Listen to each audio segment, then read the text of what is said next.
Ditampar di depan umum pas mau check-in? Oke. Tapi mereka lupa, tiket mewah itu dibayar pakai kartu kreditku. Jadi aku blokir kartunya. Aku naik pesawat, dan biarkan mereka dihabisi netizen dan debt collector. Absen dulu dong di kolom komentar. Kalian tim balas dendam atau tim sabar? Jangan lupa like dan subscribe sebelum kita mulai ceritanya. AC mobil taksi online premium yang kami tumpangi sudah dipasang di suhu terendah, tapi keringat dingin tetap merembes di punggungku. Bukan karena panasnya Surabaya hari ini, melainkan karena rasa sesak yang mencekik isi dompet dan harga diriku. Di kursi tengah, Kak Felicia sedang sibuk dengan ring light portable-nya. Dia memiringkan wajah ke kiri dan ke kanan, mencari sudut pencahayaan terbaik untuk live Instagram. Halo guys. Akhirnya hari yang ditunggu-tunggu datang juga. Gue sama papi mami lagi on the way ke airport. Tebak kita mau kemana? Yap, Maldives, baby. Full sponsor trip dari hasil kerja keras gue selama ini sebagai content creator. Ocehnya dengan nada manja yang dibuat-buat ke arah layar ponsel. Aku duduk di kursi belakang, terhimpit di antara dua koper raksasa berisi baju-baju ganti Felicia yang mungkin cukup untuk membuka butik. Mendengar kata, kerja keras, dan disponsori, keluar dari mulutnya membuat perutku mulas. Sponsor itu bernama Kalista. Yaitu aku. Adiknya sendiri. Tidak ada satupun brand yang membiayai perjalanan ini. Felicia memang punya pengikut lumayan di media sosial, sekitar 50.000, tapi interaksinya rendah. Sebagian besar pengikutnya adalah akun bot yang dibelinya 2 tahun lalu, menggunakan kartu kreditku. Kalista, sentak ibu, Bu Marini, dari kursi depan. Dia menoleh ke belakang dengan tatapan tajam, alisnya yang dilukis rapi menukik tajam. Itu koper kakakmu, jangan ditindih tas laptopmu. Nanti lecet. Itu koper mahal. Tas laptopku isinya kerjaan kantor, Bu. Nilainya lebih mahal dari koper KW itu. Jawabku pelan, tanpa mengalihkan pandangan dari layar tablet. Aku sedang memeriksa laporan keuangan startup logistikku yang sedang merger dengan perusahaan asing. Jaga mulutmu. Hardik ayah, Pak Herman, yang duduk di samping ibu. Kakakmu itu public figure. Dia harus menjaga penampilan. Koper itu investasi buat image keluarga kita. Kamu ini, sudah dibayarin liburan, masih saja ngomel. Dasar tidak tahu diuntung. Aku menghela napas panjang, menelan ludah yang terasa pahit. Dibayarin liburan? Ingin rasanya aku tertawa sekeras-kerasnya. Ayah dan ibu benar-benar sudah termakan narasi yang dibangun Felicia. Mereka percaya bahwa uang 200 juta rupiah untuk tiket pesawat, resort bintang 5 di atas air, dan sewa private boat ini berasal dari endorse Felicia. Mereka tidak tahu bahwa seminggu yang lalu, Felicia menangis-nangis di lantai apartemenku, memohon agar aku menutupi hutang gaya hidupnya dan membiayai liburan ini sebagai pelarian dari rasa malunya karena gagal ikut arisan sosialita di Jakarta. Tolong ya, Dek, bisik Felicia waktu itu, air matanya melunturkan maskara mahalnya. Kalau gue nggak posting liburan mewah bulan ini, gue bakal diketawain sama geng sosialita itu. Mereka pikir gue bangkrut. Image gue hancur. Dek, tolong kakak sekali ini aja. Dan bodohnya, aku setuju. Seperti biasa. Karena aku rindu melihat ayah dan ibu tersenyum bangga, meskipun kebanggaan itu salah alamat. Kalista, nanti pas sampai bandara, kamu yang dorong troli koper ya, perintah Felicia tiba-tiba, mematikan live-nya sejenak. Soalnya aku pakai heels baru, takut lecet kalau harus dorong-dorong beban berat. Lagian kan kamu pakai sneakers butut itu. Aku melirik sepatu Ketsku. Sepatu ini harganya 5 juta, jauh lebih orisinal daripada tas tangan, branded, yang dipangku Felicia. Tapi di mata mereka, aku hanyalah si bungsu yang kusam, si pekerja keras yang tidak punya selera, si mesin ATM yang tidak terlihat. Gumamku singkat. Ponselku bergetar. Pesan dari Julian, pengacara sekaligus orang kepercayaanku di kantor. Liz, semua aset sudah diamankan atas nama lo. Surat kuasa yang lo minta kemarin sudah gue siapin. Lo yakin mau lanjutin skenario ini? Mereka keluarga lo. Aku menatap punggung ayah dan ibu yang sedang tertawa menanggapi lelucon Felicia. Mereka terlihat bahagia. Bahagia di atas punggungku yang semakin bungkuk menahan beban kebohongan ini. Aku mengetik balasan untuk Julian. Justru karena mereka keluargaku, aku harus mengajarinya cara berpijak di bumi. Siapkan semuanya, Jul. Aku tunggu aba-aba. Mobil memasuki area keberangkatan Bandara Internasional Juanda. Gerbang neraka, atau mungkin gerbang kebebasanku, sudah di depan mata. Suasana Terminal 2 Bandara Juanda cukup padat siang itu. Hawa dingin AC bandara bertabrakan dengan hawa panas dari pintu otomatis yang terus terbuka tutup, menciptakan sensasi lengket yang tidak nyaman. Namun, ketidaknyamanan fisik itu tidak sebanding dengan rasa malu yang mulai merayapi leherku. Seperti yang diperintahkan, aku mendorong 2 troli sekaligus. 1 troli penuh dengan koper-koper, investasi, milik Felicia dan ibu. Sementara 1 troli lagi berisi koper ayah dan tas ranselku yang sederhana. Sementara aku berjuang menyeimbangkan troli agar tidak menabrak orang, Felicia berjalan 5 langkah di depan bak model di atas catwalk. Dia mengenakan kacamata hitam besar di dalam ruangan, topi lebar ala pantai, dan dress musim panas yang terlalu tipis untuk AC bandara. Ayah dan ibu mengapitnya seperti pengawal kerajaan, dagu mereka terangkat tinggi, seolah-olah sedang mengawal selebriti papan atas. Aduh, pelan-pelan dong, Liz, itu koper vintage. Seru Felicia tanpa menoleh, hanya melambaikan tangannya ke belakang saat mendengar roda troli berdecit. Beberapa orang menoleh. Aku menunduk, menyembunyikan wajah di balik masker medis. Aku bukan malu menjadi kuli angkut. Aku malu karena menjadi bagian dari sirkus ini. Kami tiba di antrean check-in. Karena aku memesan tiket business class untuk kami berempat, permintaan Felicia yang tidak bisa ditawar, antreannya tidak terlalu panjang. Namun, Felicia tetap mengeluh. Lama banget sih petugasnya. Nggak tahu apa kita ini prioritas? Gerutunya cukup keras. Sabar, Kak. Ada prosedur pemeriksaan dokumen. Sahutku datar. Petugas maskapai, seorang wanita muda dengan seragam rapi dan senyum lelah, memanggil kami. Selamat siang, bisa minta paspor dan tiketnya. Aku menyerahkan tumpukan paspor yang sejak tadi kupegang. Felicia sibuk dengan ponselnya lagi, kali ini merekam story Instagram dengan latar belakang logo maskapai. Wah, business class semua ya, kata petugas itu ramah, tapi keningnya sedikit berkerut saat memeriksa data di komputer. Maaf, untuk tujuan Maldives via Singapura, kami perlu cek sertifikat vaksinasi booster kedua atau surat kesehatan terbaru sesuai regulasi transit. Bisa ditunjukkan? Hening sejenak. Ayah dan ibu menoleh padaku. Felicia menurunkan ponselnya, kacamata hitamnya melorot sedikit. Loh, kok tanya saya? Kata Felicia dengan nada tinggi. Kan adik saya yang urus semuanya. Kalista, mana suratnya? Jantungku berdegup tenang. Sangat tenang. Karena aku tahu persis apa yang terjadi. Aku sudah kirim link pengisian formulir kesehatan itu ke WhatsApp kakak 3 hari lalu. Jawabku tenang, menatap mata Felicia yang tertutup lensa kontak berwarna abu-abu. Aku bilang, kakak harus isi sendiri karena butuh verifikasi wajah dan data pribadi di HP masing-masing. Aku nggak bisa isikan dari HP-ku. Wajah Felicia memerah padam. Bukan karena malu, tapi karena marah. Dia ingat pesan itu. Dia membacanya, tapi dia mengabaikannya karena terlalu sibuk mengedit foto kakinya di tepi kolam renang hotel orang lain. Lo nyalahin gue? Suaranya mulai naik 1 oktav. Lo kan tahu gue sibuk. Gue banyak meeting sama klien. Harusnya lo ingetin lagi dong. Lo kan sekretaris perjalanan ini. Aku bukan sekretaris. Kak, aku juga kerja. 3 hari ini aku lembur mengurus audit perusahaan. Balasku, masih dengan nada datar yang membuat darah Felicia semakin mendidih. Mbak, sela ayah, menatap petugas dengan garang. Ini bisa diurus di sini saja nggak? Jangan persulit kami. Kami bayar mahal lo tiket ini. Maaf pak, sistemnya online. Harus diisi sekarang, tapi butuh waktu verifikasi sekitar 1 jam. Sedangkan boarding tinggal 40 menit lagi. Kalau belum terverifikasi, sistem tidak bisa mencetak boarding pass untuk transit di Singapura. Jelas petugas itu dengan sabar namun tegas. 1 jam? Pekik ibu. Berarti kita bisa ketinggalan pesawat? Felicia membanting paspornya ke meja konter. Suaranya menggelegar, menarik perhatian seluruh antrean kelas ekonomi di sebelah kami. Gara-gara lo?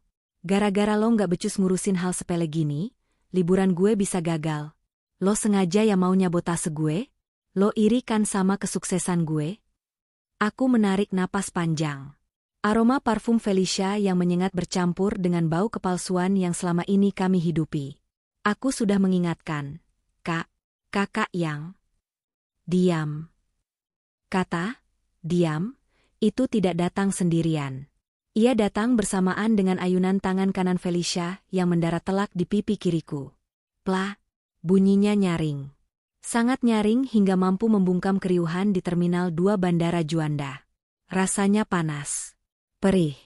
Tapi anehnya, rasa sakit fisik itu tidak seberapa dibandingkan rasa dingin yang tiba-tiba menjalar dari ujung kaki hingga ke ubun-ubunku. Kepalaku sedikit tertoleh ke samping akibat hantamannya. Kacamata minusku terlempar jatuh ke lantai marmer. Hening. Selama 3 detik, tidak ada yang bergerak. Petugas check-in menutup mulutnya dengan tangan. Orang-orang di antrean belakang menahan napas. Beberapa ponsel terangkat, kamera mengarah pada kami. Aku menyentuh pipiku perlahan. Panas. Felicia, seru ibu, tapi bukan untuk memarahinya. Ibu buru-buru memegang bahu Felicia, mengusap lengannya seolah-olah tangan Felicia yang sakit karena menamparku. Aduh, nak, jangan emosi begitu. Nanti darah tinggimu naik. Tenang, sayang, tenang. Gimana bisa tenang, Bu? Teriak Felicia, air mata buaya mulai menggenang di pelupuk matanya. Dia menunjuk wajahku dengan telunjuknya yang berkuku palsu runcing. Anak ini nggak berguna. Dari dulu cuma jadi beban. Disuruh ngurus satu hal aja nggak becus. Dia mau bikin aku malu di depan followers aku. Aku berjongkok perlahan, memungut kacamata yang salah satu gagangnya retak. Pandanganku sedikit buram, tapi pendengaranku tajam sekali. Kamu ini, Kalista. Giliran ayah yang membentakku. Dia berdiri menjulang di atasku yang masih berjongkok. Lihat apa yang kamu lakukan. Kakakmu sampai stres begini. Kalau sampai kita gagal berangkat, kamu ganti semua kerugiannya. Kamu harus tanggung jawab. Aku berdiri perlahan. Memakai kembali kacamataku yang retak. Dunia terlihat sedikit pecah, seperti hatiku. Aku menatap mereka bertiga. Ayah, yang pensiunnya kuhidupi setiap bulan. Ibu, yang perawatan wajahnya kubayar setiap minggu. Felicia, yang hutang-hutangnya kututupi demi nama baik keluarga. Di mata mereka, aku bukan anak. Aku bukan adik. Aku adalah aset yang bisa ditendang jika macet, dan diperah jika lancar. Dan di depan ratusan orang ini, di depan kamera-kamera ponsel orang asing yang akan memviralkan kejadian ini, mereka memilih untuk melindungi citra palsu Felicia dengan menginjak harga diriku. Suaraku serak, tapi kemudian aku berdehem. Aku menegakkan punggungku. Postur tubuhku berubah. Bahu yang selama ini membungkuk karena beban, kini tegak lurus. Saya minta maaf. Felicia mendengus kasar. Maaf nggak balikin tiket gue? Cepetan urus. Sogok petugasnya kalau perlu. Pakai uang tabungan lo. Aku menatap petugas check-in yang memandangku dengan tatapan iba. Aku tersenyum tipis pada petugas itu. Senyum yang sangat dingin. Mbak, kataku pada petugas itu, mengabaikan teriakan Felicia. Bisa tolong proses tiket yang datanya sudah lengkap saja. Maksud lo?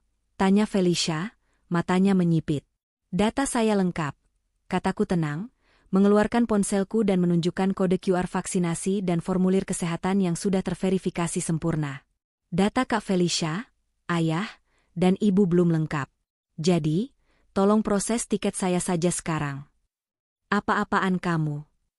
Ibu maju selangkah, hendak mencubit lenganku, kebiasaan lamanya. Tapi kali ini aku menghindar. Mbak, aku melanjutkan bicara pada petugas, suaraku tegas dan berwibawa, nada yang biasa kupakai saat memecat karyawan yang curang. Tolong proses boarding pass atas nama Kalista Putri. 1 orang. Dan tolong panggilkan security, saya merasa terancam oleh penumpang-penumpang ini. Situasi di konter menjadi kacau, tapi kali ini kekacauan yang terkendali. Petugas keamanan bandara mulai mendekat. Petugas check-in, yang sepertinya sudah muak dengan sikap arogan keluargaku, dengan cepat memproses pasporku. Kalista. Kamu gila ya? Teriak ayah. Wajahnya merah pada menahan malu karena kini dua petugas keamanan berdiri di antara kami. Kamu mau pergi sendiri? Terus kami gimana? Siapa yang urus tiket kami? Aku menerima boarding passku. Kertas itu terasa sangat berharga di tanganku. Lebih berharga dari cek miliaran rupiah. Aku berbalik menghadap mereka. Jarak kami terpisah oleh badan tegap petugas keamanan. Kalian bisa urus sendiri, jawabku. Aku tidak berteriak. Suaraku tenang, mematikan. Kan Kak Felicia orang kaya. Content creator sukses. Pasti punya banyak koneksi dan uang untuk beli tiket baru atau bayar orang dalam, kan? Jangan kurang ajar kamu. Felicia mencoba menerobos petugas, tapi ditahan. Lo yang pegang kartu kreditnya. Lo yang bayar semua ini. Lo nggak bisa ninggalin kita di sini. Gue kakak lo. Aku merogoh saku celanaku, mengeluarkan ponsel. Aku membuka aplikasi perbankan digital priority milikku. Ah, benar. Kartu kredit. Gumamku, memastikan mereka melihat layar ponselku. Di sana tertera limit kartu kredit platinum yang selama ini dipegang Felicia, sebagai kartu tambahan. Limitnya 500 juta. Aku menekan tombol block card. Lalu tombol report lost stolen. Selesai, kataku sambil menunjukkan layar yang bertuliskan card blocked successfully. Sekarang kartu yang kakak pegang cuma sepotong plastik nggak berguna. Sama seperti tas KW kakak. Mata Felicia terbelalak. Wajahnya pucat pasi, kontras sekali dengan lipstik merahnya. Ibu memekik tertahan, tangannya memegang dada. Ayah tampak seperti orang yang baru saja ditampar balik oleh kenyataan. Dan satu lagi, lanjutku, kali ini menatap mata ayah. Rumah di Darmo. Mobil Alphard yang tadi kita naiki. Semuanya atas namaku. Julian akan datang ke rumah besok pagi dengan tim legal. Kalian punya waktu 1 minggu untuk angkat kaki sebelum rumah itu dijual. Kalista. Suara ibu bergetar, kali ini nadanya bukan marah, tapi takut. Ketakutan murni seorang parasit yang kehilangan inangnya. Kamu bercandakan, nak? Kami orang tuamu, kami yang membesarkanmu. Kalian membesarkanku sebagai investasi, bukan sebagai anak, potongku tajam. Dan hari ini, saya memutuskan untuk melikuidasi investasi yang merugikan. Saya cut loss. Aku menoleh pada petugas keamanan. Pak, tolong pastikan mereka tidak mengikuti saya. Saya mau masuk ke lounge. Baik, Bu. Jawab petugas itu tegas. Mereka sepertinya paham betul siapa korban dan siapa pelaku di sini. Aku berbalik badan, memunggungi masa laluku. Suara teriakan Felicia masih terdengar, memaki-maki, menjerit histeris memanggil namaku, disusul suara tangisan ibu yang mendrama. Kalista, balik lo, dasar anak durhaka. Gue viralin lo, gue hancurin hidup lo. Ancaman itu terdengar sayup-sayup saat aku melangkah menuju pintu pemeriksaan imigrasi otomatis. Biasanya, kakiku terasa berat setiap kali harus berjalan bersama mereka. Tapi hari ini, langkahku seringan kapas. Di antrean imigrasi, ponselku bergetar.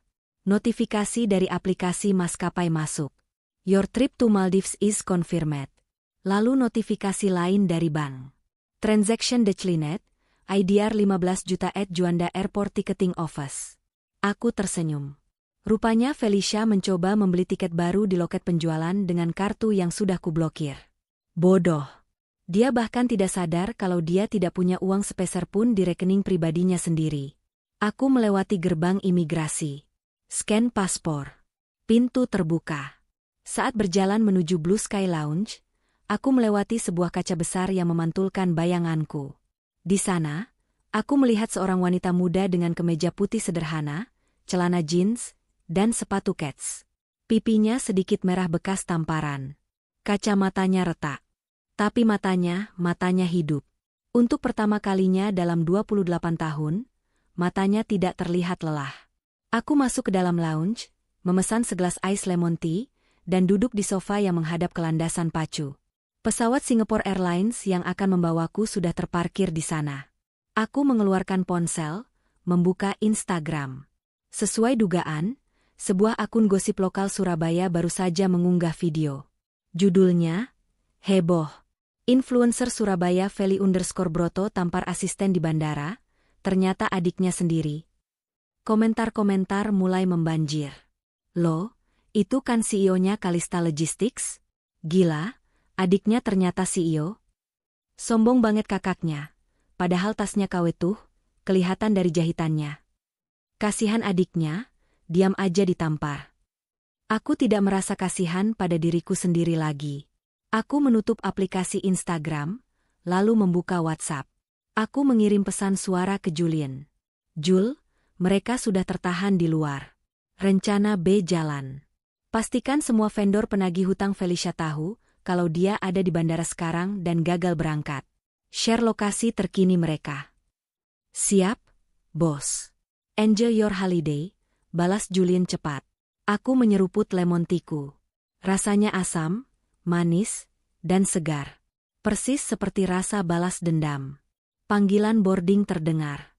Panggilan terakhir untuk penumpang Singapore Airlines SQ931 tujuan Singapura. Aku berdiri, menyampirkan tas laptopku di bahu. Tanpa menoleh ke belakang lagi, aku berjalan menuju pesawat. Meninggalkan Surabaya, meninggalkan keluarga Broto, dan meninggalkan Kalista yang lama di terminal keberangkatan. Liburan yang sebenarnya baru saja dimulai. Di loket penjualan tiket last minute maskapai penerbangan lain, suasana mencekam menyelimuti keluarga Broto. AC bandara yang dingin tidak mampu mendinginkan keringat jagung yang mengucur deras di dahi Pak Herman. Coba lagi, Mbak. Itu pasti mesin edisi kalian yang rusak. Bentak Felicia, suaranya mulai parau. Kartu saya ini platinum. Limitnya ratusan juta. Petugas loket, seorang pria parubaya yang sudah melihat berbagai macam drama penumpang, hanya menghela napas lelah.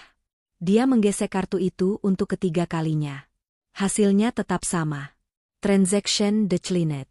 Stolen lost card reported. Maaf, Bu. Keterangannya kartu ini dilaporkan hilang atau dicuri. Bank penerbit memblokirnya secara permanen. Jelas petugas itu datar, lalu mengembalikan kartu hitam mengkilap itu. Felicia menatap kartu di tangannya dengan nanar. Benda itu, yang selama ini menjadi tongkat sihirnya untuk mengubah keinginan menjadi kenyataan, kini hanyalah sepotong sampah plastik. Pakai kartu Bapak, perintah Ibu Marini pada suaminya, panik. Ayo, Pak, kita harus kejar pesawat berikutnya.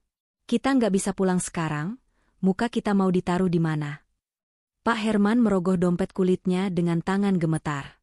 Dia mengeluarkan kartu debit pensiunan dan satu kartu kredit limit rendah yang jarang dipakai. Petugas mencoba lagi. Maaf, Pak.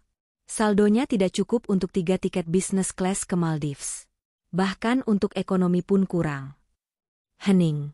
Kenyataan itu menghantam mereka seperti truk tronton. Tanpa Kalista, mereka lumpuh total. Selama ini, gaji pensiunan Pak Herman habis untuk cicilan mobil Alphard, yang ternyata atas nama Kalista dan cicilannya dibayar Kalista, tapi uang pensiunnya entah kemana. Uang hasil endorse Felicia yang tidak seberapa itu selalu habis untuk membeli followers dan make up. Mereka terdampar di Bandara Juanda. 3 orang dewasa, 4 koper raksasa, dan 0 rupiah uang tunai. Ini mimpi buruk. Bisik Ibu Marini, merosot duduk di kursi tunggu besi yang dingin. Felicia, lakukan sesuatu. Telepon teman-teman kayamu itu. Pinjam uang. Felicia buru-buru membuka ponselnya. Namun, apa yang dia lihat di layar membuatnya lebih ingin pingsan daripada masalah uang. Notifikasi Instagramnya meledak. Bukan pujian, melainkan caci maki. Video penamparan itu sudah ditonton 2 juta kali dalam waktu kurang dari 1 jam. Algoritma media sosial bekerja sangat cepat, secepat api melahap bensin. Akun gosip terbesar di Surabaya, Surabaya Julid, baru saja memposting kronologi lengkap. Surabaya Julid, dikonfirmasi. Korban penamparan di Juanda tadi adalah Kalista Putri, CEO dari Kalista Logistics, perusahaan yang baru merger sama raksasa Singapura, Lo. Pelakunya? Kakak kandungnya sendiri, Felicia Broto, selebgram yang hobinya pamer tas branded. Info dari orang dalam, mantan karyawan rumah mereka, si kakak dan ortunya emang parasit. Semua gaya hidup mereka dibiayai si adik. Malah ditampar. Kacang lupa kulit level dewa.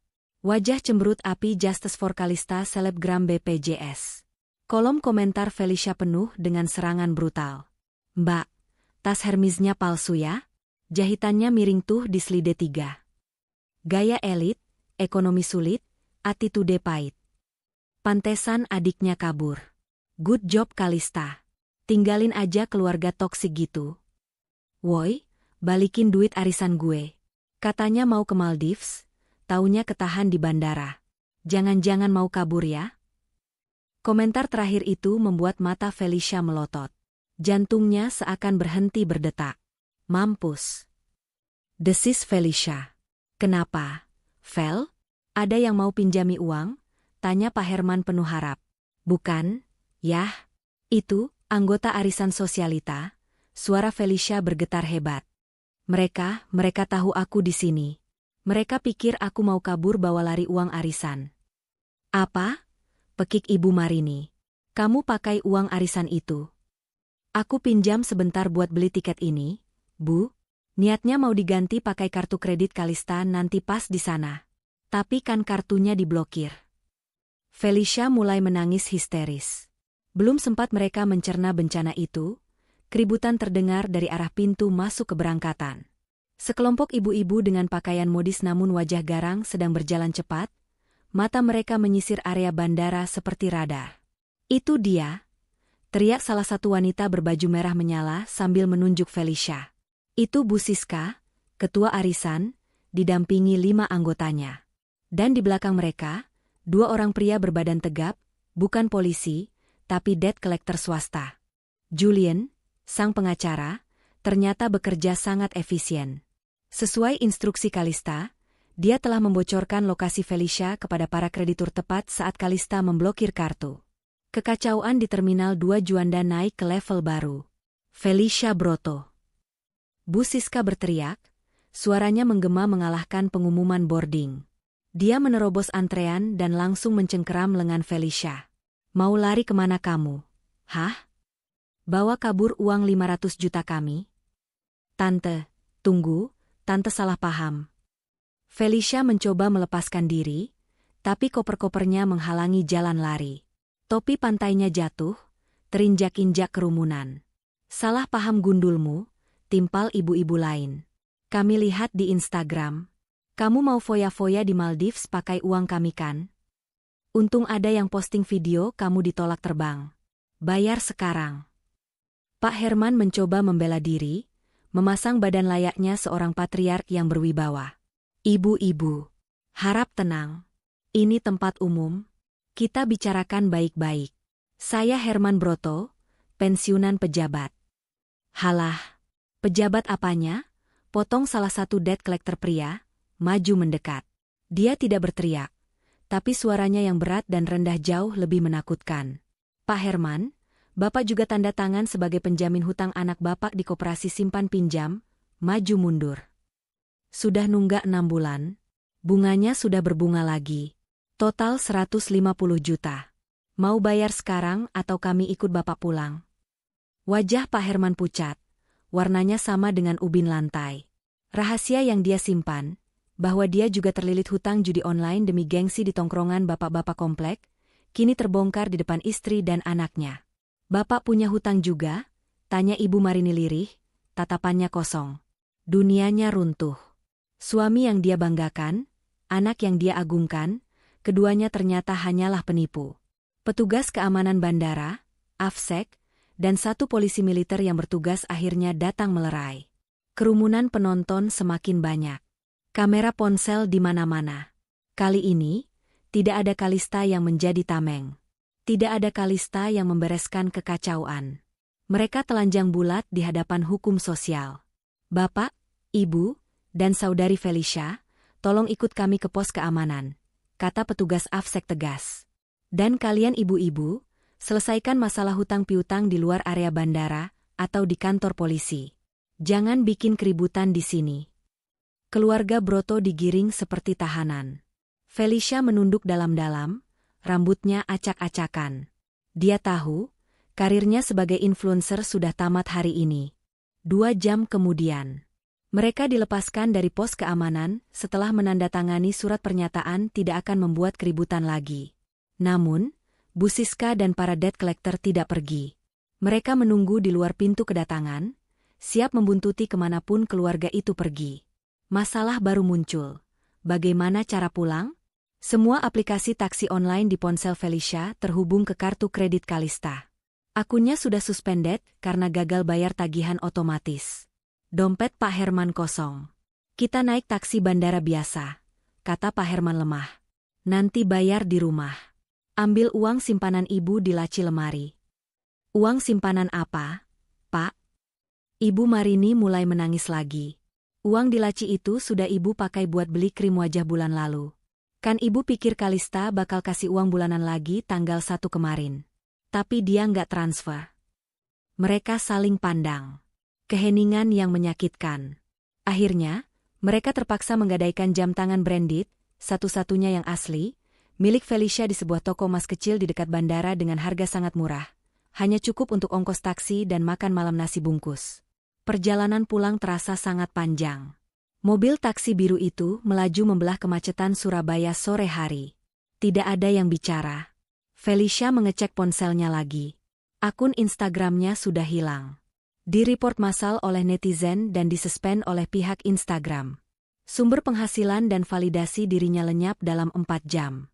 Saat taksi berhenti di depan rumah mewah mereka di kawasan Darmo, kejutan lain menunggu. Sebuah mobil sedan hitam terparkir di depan pagar. Julian berdiri di sana, bersandar santai sambil memegang sebuah map merah. Di pagar rumah, tertempel stiker besar berwarna kuning merah. Tanah dan bangunan ini dalam pengawasan kuasa hukum. Dilarang memindah tangankan aset. Selamat sore, Om, Tante, Felicia, sapa Julian ramah, tapi senyumnya tidak mencapai mata. Liburannya singkat sekali. Julian, apa-apaan ini? Pak Herman turun dari taksi dengan emosi sisa yang meledak-ledak. Ini rumah saya. Koreksi, Pak.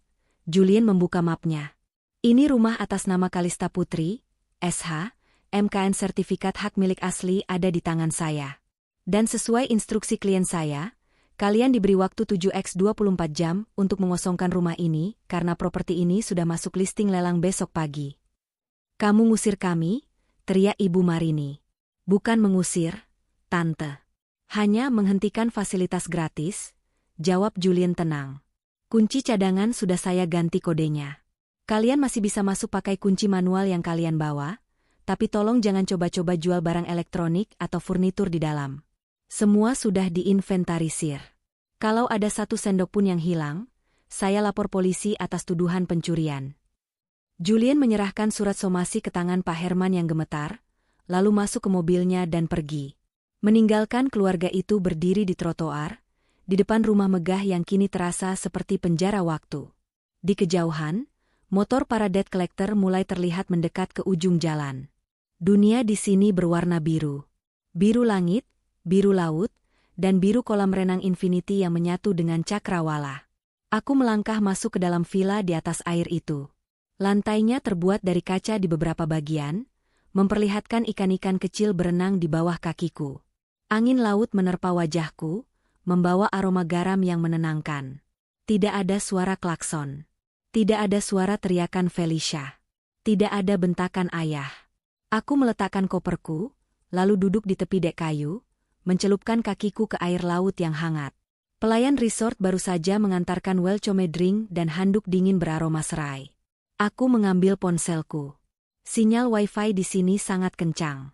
Julian baru saja mengirim pesan, misi tahap 1 sukses. Mereka sudah di rumah. Debt collector sudah berkemah di depan pagar. Dan gue sudah tempel stiker penyitaan. Mental mereka breakdown total. Aku tidak merasa sedih. Anehnya, aku juga tidak merasa terlalu senang. Rasanya hanya lega. Seperti baru saja mengangkat batu besar yang selama ini menghimpit dada. Aku membuka galeri foto. Melihat foto masa kecil kami. Dulu, kami pernah bahagia. Sebelum uang menjadi Tuhan bagi mereka. Sebelum Felicia terobsesi menjadi orang lain. Sebelum ayah dan ibu melihatku sebagai sapi perah, aku mematikan ponsel. Aku tidak mau melihat kekacauan itu lagi hari ini. Biarlah mereka merasakan akibat dari pilihan mereka sendiri. Selama ini aku selalu menjadi pemadam kebakaran bagi masalah yang mereka sulut. Sekarang, aku membiarkan apinya membakar habis ilalang kering agar tunas baru bisa tumbuh. Atau tidak sama sekali. Seorang pelayan pria, penduduk lokal Maldives dengan senyum ramah, mendekat. Miss Kalista, is everything okay? Anda terlihat sedang memikirkan sesuatu yang berat. Aku menoleh dan tersenyum. Kali ini, senyum yang tulus. Tidak. Saya baru saja membuang sampah yang sangat berat sebelum terbang ke sini. Sekarang, saya merasa sangat ringan. Baguslah, katanya. Dinner akan disiapkan di pantai jam 7 malam. Menu seafood spesial.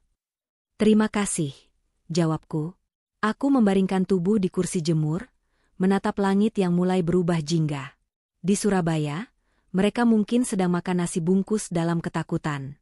Di sini, aku akan makan lobster di bawah bintang. Ini bukan sekadar liburan. Ini adalah perayaan kemerdekaan. Namun, jauh di lubuk hatiku, aku tahu ini belum berakhir. Felicia tidak akan menyerah begitu saja. Dia adalah tipe orang yang akan menyeret semua orang ke neraka bersamanya jika dia jatuh. Dan aku harus siap untuk serangan balik terakhirnya. Malam di Jalan Darmo terasa lebih panjang dan mencekam dari biasanya. Lampu-lampu rumah dimatikan sebagian, bukan untuk menghemat, tapi agar tidak terlihat oleh para penagih hutang yang berkemah di depan pagar. Aroma masakan dari catering tetangga tercium samar, menusuk perut yang kosong. Di dalam kamar tidur utamanya yang kini terasa sempit dan pengap, Felicia duduk bersimpuh di lantai dingin. Ponsel Bu Marini, satu-satunya gawai yang tersisa, berada di genggamannya. Ibu Marini duduk di tepi ranjang, tangannya memegang tasbih yang dianyamnya sendiri. Pak Herman hanya terbaring diam, memandang langit-langit, seolah dunia di luar sana sudah tidak nyata baginya. Felicia menarik napas panjang, menahan getaran di tangannya. Dia harus melakukan ini. Ini adalah satu-satunya kesempatan untuk membalikkan opini publik, membalikkan keadaan. Dengan jari gemetar, dia menyalakan fitur live di akun TikTok cadangannya, Feli_Realtalk, yang pengikutnya hanya 1.000 orang. Halo teman-teman, suara Felicia sengaja dibuat serak dan terputus-putus. Matanya sudah bengkak, sisa-sisa air mata kering tercetak di pipinya. Aku, Felicia. Pasti kalian bingung kenapa aku menghilang. Aku ingin cerita kebenaran di balik semua berita bohong yang beredar. Dia menghela napas panjang, dramatis. Yang kalian lihat di bandara itu, bukan seperti yang kalian bayangkan. Itu semua sandiwara. Adik aku, Kalista, dia melakukan ini karena dia iri. Iri karena aku lebih dikenal, lebih disayang papi mami. Dia selalu merasa dinomorduakan. Felicia mulai meneteskan air mata lagi. Kali ini terasa lebih mudah karena emosi campur aduk dalam dirinya. Dia memanipulasi papi mami, diam-diam mengalihkan semua aset atas namanya. Dia menjebakku dengan hutang-hutang palsu, lalu dia blokir semua akses keuangan kami. Sekarang kami disekap di rumah sendiri, diteror preman-preman yang dia bayar untuk menagih hutang yang tidak pernah kami buat. Papi sampai sakit jantung karena ini. Ibu sampai kurus memikirkan semua. Dia memiringkan ponselnya sedikit, memperlihatkan sekilas sosok Bu Marini yang menunduk pasrah di ranjang, dan Pak Herman yang terbaring kaku. Lihatlah orang tua kami. Mereka sangat menderita. Dia ingin kami mati kelaparan, supaya dia bisa menguasai semuanya sendiri. Felicia terisak keras. Aku mohon tolong kami. Tolong viralkan ini, bantah semua berita bohong yang beredar. Adikku adalah monster berhati dingin. Video live itu memang viral. Bukan karena netizen percaya, tapi karena penasaran dengan drama keluarga ini. Beberapa menit pertama, kolom komentar memang diisi dengan simpati. Ya ampun, kasihan banget, Kak Feli. Semoga kuat ya. Kok ada ya adik sekejam itu? Peluk Kak Feli.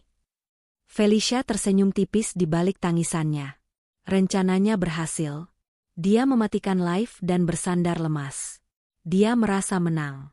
Dia tidak tahu bahwa di belahan dunia lain, Sebuah tim ahli media sosial yang disewa Kalista sudah siap memutarbalikkan narasinya dengan fakta telanjang. Jauh di Malé, Maldives, Kalista sedang makan malam di restoran bawah laut yang tembus pandang, menikmati pemandangan ikan-ikan berenang di sekitar.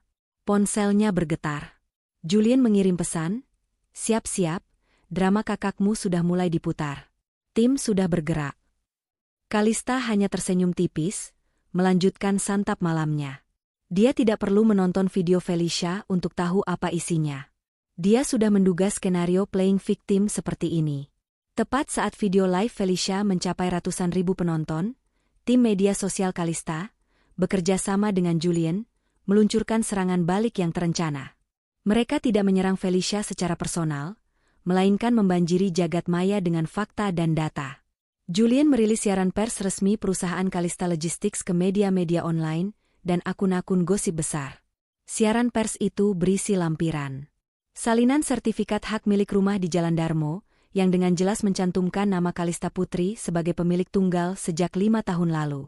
Bukti transfer bank dari rekening Kalista ke berbagai vendor, cicilan mobil Alphard, biaya kuliah Felicia, biaya perawatan kecantikan Ibu Marini, uang bulanan untuk Pak Herman, bahkan tagihan belanja online Felicia yang fantastis.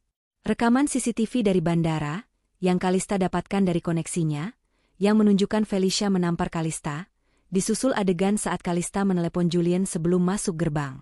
Seorang mantan karyawan rumah tangga keluarga Broto, yang pernah dipecat Felicia tanpa pesangon, ikut angkat bicara di Twitter X.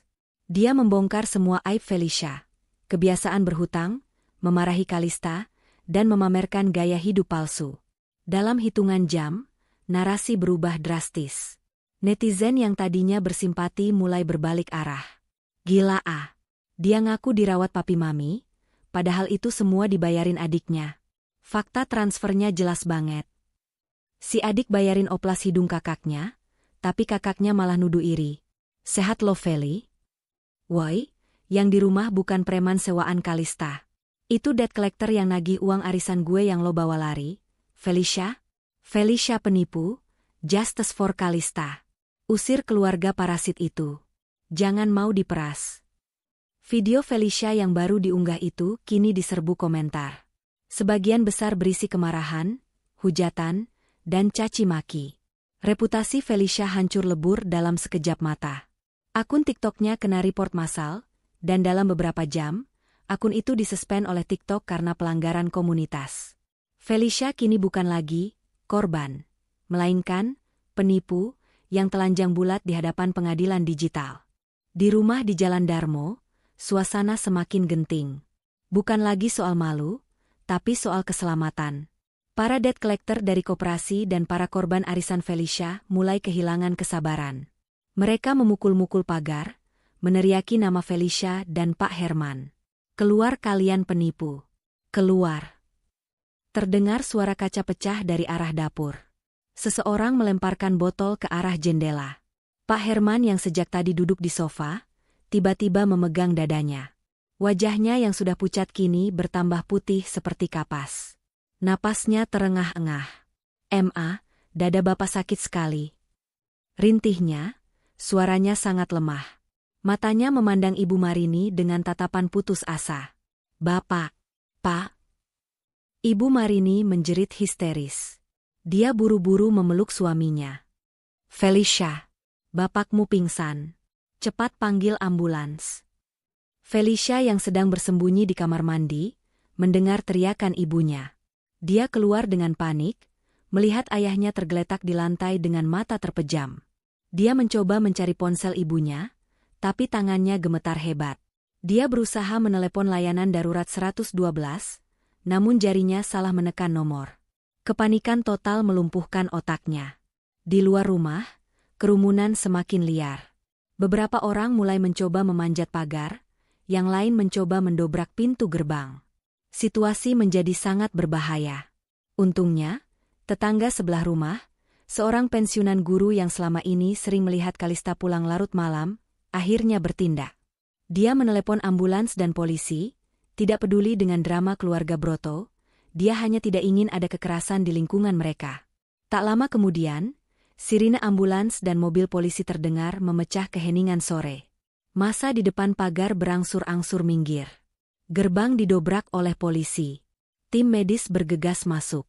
Pak Herman segera digotong ke dalam ambulans dengan tandu. Ibu Marini ikut menangis histeris. Felicia berusaha naik juga, namun lengannya dicekal oleh seorang polisi. "Saudari Felicia Broto?" tanya polisi itu dengan nada datar. "Anda tidak bisa ikut. Kami ada surat perintah penangkapan atas nama Anda terkait laporan penipuan dan penggelapan uang. Anda harus ikut kami ke kantor polisi." Dunia Felicia benar-benar runtuh. Tidak ada lagi panggung. Tidak ada lagi drama. Hanya ada realitas pahit yang menunggunya di balik jeruji besi. Di sebuah hotel mewah di Roma, Italia, Kalista sedang melakukan video call dengan Julian. Dia sudah meninggalkan Maldives dan melanjutkan perjalanannya keliling Eropa, memadukan liburan dengan urusan bisnis. "Jadi, update-nya?" tanya Kalista santai, sambil menyesap espresso di balkon kamarnya. "Bapakmu sudah stabil setelah dipasang ring jantung. Sekarang di ICU RS Sutomo, tapi kata dokter prognosisnya bagus. Ibuku sudah kutemui di RS, dia terlihat sangat terpukul," lapor Julian dengan nada serius. "Dan kakakmu sudah dijemput paksa polisi. Sudah resmi jadi tersangka kasus penipuan arisan. Aku dengar para korban punya bukti transfer dan rekaman percakapan yang kuat." Kalista menghela napas panjang, bukan karena sedih, tapi lebih karena lelah. "Biaya rumah sakit ayah, tolong diurus. Aku akan transfer langsung ke rekening RS. Pastikan ayah dapat perawatan terbaik, tapi jangan ada uang tunai sepeser pun yang masuk ke tangan ibu. Biarkan dia belajar mengelola keuangan sendiri." "Siap." "Lalu soal Felicia? Ibumu merengek-rengek minta dicarikan pengacara handal. Katanya tidak punya uang." "Tidak perlu," jawab Kalista tegas, matanya menatap langit Roma yang biru. "Biarkan dia menggunakan pengacara publik. Dia harus menghadapi semua ini sendirian. Ini konsekuensi atas semua kebohongannya. Aku sudah cukup menjadi penyelamat. Aku sudah selesai." "Baik, Liz. Aku paham. Dan untuk rumah di Darmo, lelang akan segera dilakukan. Setelah itu, orang tuamu akan dipindahkan ke rumah yang sudah kau siapkan di Sidoarjo." "Bagus," kata Kalista. "Setelah semua beres, aku tidak ingin ada lagi kontak langsung dari mereka. Beritahu Bu Marini, aku membutuhkan waktu untuk menyembuhkan luka yang mereka torehkan. Mungkin bertahun-tahun." "Lo yakin?" tanya Julian, suaranya terdengar prihatin. "Mereka orang tuamu." "Justru karena mereka orang tuaku, aku harus menghentikan siklus ini," jawab Kalista. "Kalau aku terus melindungi mereka, mereka tidak akan pernah dewasa. Mereka tidak akan pernah menghargaiku. Dan aku akan terus sakit hati." Julian terdiam sejenak. "Lo benar, Liz. Kadang melepaskan adalah bentuk sayang yang paling sulit. Hati-hati di sana. Gue akan kirim update lewat email saja setelah ini." Panggilan terputus. Kalista meletakkan ponselnya. Dia tidak lagi merasa bersalah. Yang ada hanya sebuah keputusan. Keputusan untuk melindungi dirinya sendiri, untuk pertama kalinya dalam hidupnya. 2 hari kemudian, di kantor polisi, Felicia duduk di ruang pemeriksaan yang dingin. Lampu neon di atas kepala menyinari wajahnya yang pucat. Baju mewah yang pernah menjadi kebanggaannya telah diganti dengan kaos tahanan berwarna oranye. Tidak ada make-up, tidak ada aksesoris. Dia terlihat seperti orang asing di cermin. Di hadapannya, duduk penyidik yang mencatat setiap pengakuannya, dan Bu Siska bersama beberapa korban lain yang menatapnya dengan pandangan penuh kebencian. "Saya akui, Pak Polisi," suara Felicia parau, "uang arisan itu sudah habis. Saya pakai untuk menutupi hutang kartu kredit, untuk beli tas, untuk liburan. Saya pikir Kalista akan membantu menutupi, tapi dia memblokir semua." "Termasuk tiket ke Maldives yang gagal itu?" tanya penyidik, mengonfirmasi. Felicia mengangguk lemah. Air mata mengalir deras di pipinya. Tapi kali ini, tangisannya terasa hampa. Tidak ada lagi kepura-puraan. Hanya ada penyesalan dan keputusasaan yang murni. Tidak ada yang merekam. Tidak ada yang akan melihat. Di rumah sakit, Ibu Marini duduk sendirian di samping ranjang Pak Herman. Ayahnya masih lemah, tapi sudah sadar. Ruangan Icu yang sepi itu terasa seperti cerminan hidup mereka. Sepi. Telepon genggam ibu berbunyi. Itu pesan dari Kalista. Sebuah pesan singkat yang mematikan. Bu, biaya RS ayah sudah lunas. Kalau ayah sudah boleh pulang, hubungi Julien. Dia yang akan antar ke rumah baru di Sidoarjo. Jangan cari Kalista dulu. Kalista butuh waktu untuk menyembuhkan diri dari luka yang kalian buat selama 28 tahun. Pesan itu seperti vonis hukuman mati bagi hubungan mereka. Ibu Marini memeluk ponselnya erat-erat, air mata membasahi pipi keriputnya. Dia akhirnya sadar. Dia telah kehilangan anak yang paling tulus, yang paling berharga. Semua karena obsesinya pada kemewahan dan kepalsuan. Dia menatap wajah suaminya yang masih lemah. Penyesalan itu terasa seperti racun yang menyebar ke seluruh tubuhnya. Dia berharap bisa memutar waktu kembali, saat Kalista masih gadis kecil yang riang, saat keluarga mereka masih punya cinta, bukan hanya uang. Di sisi lain dunia, Kalista sedang duduk di tepi Danau Jenewa, Swiss. Dia melihat bebek-bebek berenang dengan tenang. Ponselnya berdering. Telepon masuk dari seorang investor baru, mengundang untuk pertemuan di London minggu depan. Kalista tersenyum. Hidupnya terus berjalan, jauh dari segala drama dan kepahitan. Dia telah menutup babak itu sepenuhnya. Mobil SUV hitam milik kantor hukum Julien melaju pelan menyusuri jalanan aspal yang berlubang di kawasan Sidoarjo, Jawa Timur. Di kursi belakang, Pak Herman dan Bu Marini duduk membisu. Pemandangan di luar jendela mobil berubah drastis. Dari gedung-gedung tinggi dan mal megah di Surabaya Pusat, kini berganti menjadi deretan ruko tua, bengkel motor, dan warung-warung tenda pinggir jalan.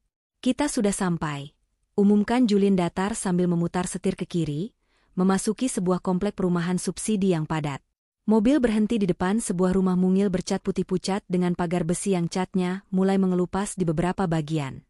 Tipe 36. Luas tanah 60 meter persegi. Garasinya hanya cukup untuk 2 motor, dan sekarang kosong melompong. Ini rumah siapa, Jul? Tanya Pak Herman dengan suara bergetar. Matanya menatap nanar ke arah bangunan itu. Ini rumah bapak sekarang, jawab Julien sambil mematikan mesin. Dia menyerahkan sebuah amplop coklat tebal. Sertifikat hak milik atas nama Herman Broto. Kalista sudah melunasinya. Pajak PBB tahun ini sudah dibayar. Listrik pakai token, air PDAM. Tapi untuk isi token dan bayar air bulan depan, itu tanggung jawab bapak sendiri. Bu Marini turun dari mobil dengan langkah berat, seolah kakinya dipasangi pemberat besi. Dia memandang sekeliling. Tetangga di depan rumah sedang menjemur kasur di pagar.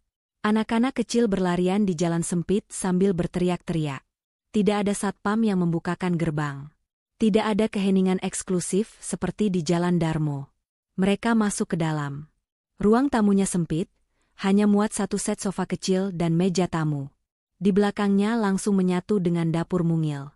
Hanya ada 2 kamar tidur berukuran 3x3 meter. Kalista benar-benar menaruh kami di sini? Bisik Bu Marini, tangannya meraba dinding yang terasa kasar, beda jauh dengan wallpaper sutra di rumah lama mereka. Dia membuang kami seperti sampah. Koreksi, Tante, potong Julien tajam. Dia berdiri di ambang pintu, tidak berniat masuk lebih jauh. Kalista tidak membuang kalian. Dia memberi kalian atap permanen agar kalian tidak menggelandang di jalan. Kalau dia mau jahat, dia bisa saja membiarkan kalian diusir dari Darmo tanpa memberi sepeser pun. Ini adalah bentuk kasih sayang terakhirnya, sebuah tempat untuk memulai lagi dari nol. Julien meletakkan kunci rumah di atas meja makan kecil. Tugas saya selesai. Kalista berpesan, jangan coba-coba mencari dia di kantor atau apartemen lamanya. Dia sudah pindah. Dan tolong, jangan jual rumah ini. Ini satu-satunya aset kalian. Kalau ini dijual dan uangnya habis, kalian benar-benar akan tidur di kolong jembatan. Julien berbalik dan pergi. Suara mesin mobil yang menjauh terdengar, seperti lonceng penutup kehidupan lama mereka. Malam itu, Pak Herman dan Bu Marini tidur di atas kasur busa tipis, ditemani suara nyamuk dan bisingnya suara televisi tetangga yang menembus dinding tipis. Mereka menangis, bukan karena sedih, tapi karena kaget menghadapi realita yang selama 30 tahun mereka hindari. 3 bulan berlalu dengan sangat lambat. Pengadilan Negeri Surabaya hari itu cukup ramai. Namun, keramaian itu bukan berasal dari wartawan infotainment yang dulu sering dilayani Felicia, melainkan dari para korban arisan bodong yang menuntut uang mereka kembali. Felicia duduk di kursi pesakitan. Penampilannya nyaris tak bisa dikenali. Rambutnya yang dulu selalu di-blow sempurna kini dipotong pendek sebahu, kusam dan berminyak. Kulit wajahnya yang biasa glowing berkat perawatan jutaan rupiah, kini terlihat kering dan berjerawat karena stres serta air yang tidak higienis di rutan. Dia mengenakan rompi tahanan berwarna merah, dengan kemeja putih lusuh di dalamnya. "Saudari terdakwa, apakah Anda menyesali perbuatan Anda?" tanya hakim ketua dengan nada tegas yang menggema di ruang sidang. Felicia menunduk dalam-dalam. Dia tidak berani menatap ke arah kursi pengunjung, di mana ibunya duduk sendirian di pojok belakang, menyeka air mata dengan sapu tangan kumal. "Saya menyesal, Yang Mulia." Suara Felicia parau, nyaris tak terdengar. Saya hanya ingin mempertahankan gaya hidup saya. Saya pikir saya bisa membayarnya nanti." "Dengan uang siapa?" cecar jaksa penuntut umum. "Dengan uang adik Anda? Atau dengan uang para korban ini?" Felicia terdiam. Tidak ada pembelaan. Pengacara publik yang mendampinginya hanya bisa memohon keringanan hukuman, bukan pembebasan, karena bukti-bukti transfer dan chat penipuan terlalu kuat. Saat pembacaan vonis tiba, ruangan menjadi hening. Jantung Felicia berdegup kencang, rasanya mau meledak. Mengadili, menyatakan terdakwa Felicia Broto terbukti secara sah dan meyakinkan bersalah melakukan tindak pidana penipuan dan penggelapan secara berlanjut. Menjatuhkan pidana penjara selama 3 tahun dan 6 bulan. Tok, tok, tok. Suara palu hakim itu terdengar seperti letusan pistol di telinga Felicia. 3,5 tahun. Dia akan menghabiskan masa mudanya di balik jeruji besi. Para korban di kursi pengunjung bersorak lega, meski ada juga yang masih memaki karena uang mereka tidak kembali utuh. Felicia digiring keluar oleh petugas kejaksaan. Tangannya diborgol. Saat melewati ibunya, Felicia berhenti sejenak. "Bu," bisiknya. Bu Marini menatap anaknya dengan pandangan hampa. Wajahnya yang dulu cantik kini penuh keriput dan flek hitam, karena sering terkena matahari saat berjalan kaki ke pasar. "Ibu bawakan nasi bungkus lauk ayam goreng. Makanlah di mobil tahanan," kata Bu Marini sambil menyelipkan bungkusan plastik hitam ke tangan petugas. Hanya itu yang bisa dia berikan. Tidak ada lagi uang sogokan, tidak ada lagi fasilitas VIP. Felicia masuk ke dalam mobil tahanan dengan air mata bercucuran. Dia mencari sosok Kalista di antara kerumunan orang di luar pagar pengadilan. Tapi nihil. Adiknya benar-benar tidak datang. Ketidakhadiran Kalista terasa lebih menyakitkan daripada tamparan fisik manapun. Itu adalah tanda bahwa dia benar-benar sudah tidak dianggap ada. Ribuan kilometer dari Surabaya, salju tebal menyelimuti kota tua Zurich, Swiss. Kalista duduk di sudut sebuah kafe klasik yang menghadap ke danau Zurich. Di hadapannya, uap mengepul dari secangkir hot chocolate yang kental. Dia mengenakan turtleneck abu-abu tebal, dibalut mantel wol berwarna camel yang elegan, dan hijab berwarna senada. Dia tidak sedang liburan. Dia baru saja menyelesaikan pertemuan dengan perwakilan logistik Uni Eropa untuk ekspansi rute pengiriman kargo dari Indonesia. Pertemuan itu sukses besar. Kontrak senilai miliaran rupiah sudah ditandatangani. Kalista membuka laptopnya, memeriksa email. Di antara email-email bisnis, ada satu notifikasi berita dari portal berita Indonesia. Selebgram FB divonis 3,5 tahun penjara, korban puas. Jari Kalista berhenti di atas touchpad. Dia menatap judul berita itu lama sekali. Ada perasaan aneh yang menjalar di dadanya. Bukan rasa senang, bukan rasa dendam yang terpuaskan. Rasanya kosong. Seperti melihat foto rumah lama yang sudah dirubuhkan. Ada kenangan di sana, tapi tempat itu bukan lagi rumah. Dia mengklik berita itu, membaca sekilas paragraf demi paragraf. Dia membaca tentang ibunya yang datang sendirian, tentang ayahnya yang sakit-sakitan di rumah. Seorang pelayan kafe datang membawakan croissant. "Alles in Ordnung, Mademoiselle?" "Semuanya baik-baik saja, Nona?" tanya pelayan itu ramah. Kalista tersentak, lalu tersenyum tipis. Dia menutup tab berita itu. Ja, dan K. Alles ist perfect. Ya, terima kasih. Semuanya sempurna. Dia mengambil ponselnya, membuka galeri foto. Foto-foto keluarganya sudah dia pindahkan ke sebuah folder tersembunyi bernama Masa Lalu. Dia tidak menghapusnya, tapi dia menyimpannya di tempat yang tidak perlu dia lihat setiap hari. Maafkan aku, Bu, Yah, Kak, gumamnya pelan, nyaris tak terdengar di tengah riuh rendah suara pengunjung kafe. Aku harus membunuh harapan kalian padaku, supaya kalian bisa belajar hidup di atas kaki sendiri. Ini caraku mencintai kalian dari jauh.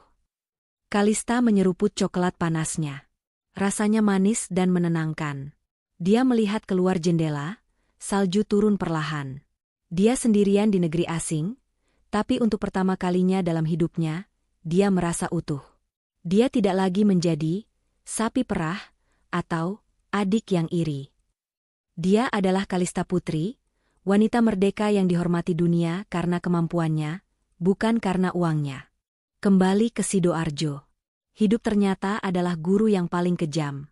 6 bulan pasca vonis Felicia, uang pensiun Pak Herman semakin menipis karena inflasi dan biaya obat jantung yang rutin. Mereka tidak bisa lagi mengandalkan gengsi. Ibu Marini, wanita yang dulu jijik menyentuh bawang merah karena takut tangannya bau, kini duduk di lantai dapur yang sempit, mengupas bawang kiloan.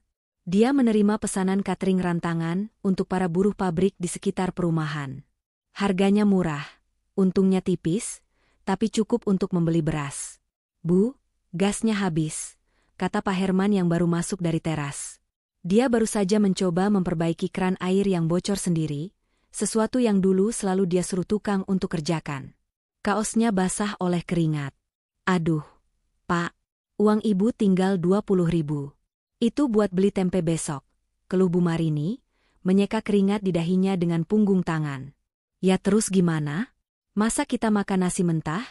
Nada Pak Herman meninggi, efek dari stres berkepanjangan. Mereka terdiam. Saling pandang dalam kepahitan. Dulu, perdebatan mereka adalah mau liburan ke Eropa atau Amerika. Sekarang, perdebatan mereka adalah antara beli gas LPG atau beli tempe. Malam itu, saat makan malam dengan menu telur dadar dibagi dua, Pak Herman menatap dinding ruang tamu yang kosong. Foto-foto Felicia sudah diturunkan dan dibakar oleh Bu Marini karena kecewa. Yang tersisa hanya bekas paku di dinding. Dulu, Pak Herman memulai pembicaraan dengan suara serak. Kalista pernah belikan Bapak jam tangan Rolex pas ulang tahun. Bapak malah marah karena warnanya nggak sesuai selera Bapak. Jam itu Bapak kasih ke sopir. Bu Marini berhenti mengunyah. Matanya berkaca-kaca. Ibu pernah buang tas yang dikasih Kalista karena mereknya cuma Coach, bukan Louis Vuitton. Padahal dia beli pakai gaji pertamanya. Keheningan menyelimuti meja makan kecil itu. Penyesalan datang seperti ombak besar yang menghantam karang. Mereka menyadari betapa butanya mereka selama ini. Mereka membuang berlian demi memungut batu kali yang mereka kira emas. Kalau saja kita bisa minta maaf. Bisik Bu Marini. Gak ada gunanya, Bu, potong Pak Herman. Nomornya ganti. Alamatnya nggak tahu. Julien juga nggak mau kasih tahu. Kita benar-benar sudah dianggap mati oleh dia. Mereka menyelesaikan makan malam dalam diam. Di luar, hujan mulai turun, menetes melalui atap yang bocor di sudut ruang tamu. Pak Herman bangkit, mengambil ember untuk menadah air. Inilah hidup mereka sekarang. Menadah sisa-sisa nasib yang bocor. 1 tahun kemudian. Bandara Changi, Singapura. Tempat di mana drama ini seharusnya dimulai setahun yang lalu, kini menjadi tempat penutup. Kalista berjalan tegap keluar dari gate kedatangan. Dia baru saja mendarat dari London. Penampilannya semakin matang. Dia mengenakan blazer navy yang dipotong rapi, celana bahan slim fit, dan sepatu hak tinggi yang mengetuk lantai marmer bandara dengan irama percaya diri. Di belakangnya, asisten pribadinya dan 2 manajer senior mengikuti dengan sigap. Julien sudah menunggu di lounge kedatangan VIP. Pria itu tersenyum lebar melihat klien sekaligus sahabatnya. Selamat datang kembali, Ibu CEO, sapa Julien. Gimana London? Dingin? Dingin di luar, panas di ruang rapat. Tapi kita berhasil mengakuisisi perusahaan kargo kecil di sana, jawab Kalista sambil menjabat tangan Julien. Gimana kabar di sini? Aman. Kantor cabang Bali siap diresmikan minggu depan. Oh ya? Julien merendahkan suaranya, wajahnya berubah sedikit serius. Pak RT di Sidoarjo kirim kabar tadi pagi. Langkah Kalista terhenti sejenak. Dia menatap Julien. Ada apa? Ayah sakit lagi? Bukan, Julien menggeleng. Ayahmu terpilih jadi bendahara masjid di komplek. Katanya dia jujur dan teliti banget ngurus uang infak. Ibumu juga? Cateringnya mulai ramai. Mereka nggak kaya, Liz. Jauh dari kaya. Mereka masih naik motor butut ke pasar. Tapi Pak RT bilang, mereka kelihatan lebih tenang. Nggak suka marah-marah lagi. Kalista terdiam. Ada senyum tipis yang perlahan terukir di bibirnya. Senyum yang tulus dan melegakan. Syukurlah, katanya pelan. Berarti terapinya berhasil. Kemiskinan mengajarkan mereka integritas yang gagal diajarkan oleh kekayaan. Lo nggak mau jenguk? Sekali aja, tanya Julien hati-hati. Kalista menggeleng mantap. Dia melihat ke arah papan jadwal penerbangan yang berkedip-kedip, menampilkan tujuan ke seluruh dunia. Belum saatnya, Jul. Dan mungkin tidak perlu. Biarkan mereka dengan kebanggaan baru mereka. Kalau aku datang sekarang dan memberi mereka uang lagi, aku hanya akan merusak proses belajar mereka. Biarkan mereka bahagia dengan hasil keringat sendiri. Itu hadiah terbaik yang bisa kuberikan. Kalista merapikan tas kerjanya. Ayo, kita ke hotel. Besok meeting pagi. Mereka berjalan beriringan menuju pintu keluar. Di kaca besar terminal kedatangan, Kalista melihat pantulan dirinya. Setahun yang lalu, di Bandara Juanda, dia adalah gadis yang ditampar, dipermalukan, dan sendirian. Hari ini, di Changi, dia adalah wanita yang memimpin ratusan karyawan, dihormati, dan memiliki kendali penuh atas takdirnya. Dia telah mengubah tiket, kelas bisnis menuju kehancuran, milik keluarganya menjadi tiket, kelas utama menuju kebebasan, untuk dirinya sendiri. Dan saat pintu otomatis bandara terbuka, angin hangat Singapura menyambutnya. Tidak ada lagi rasa sesak di dada. Langit di atas sana luas, cerah, dan sepenuhnya miliknya.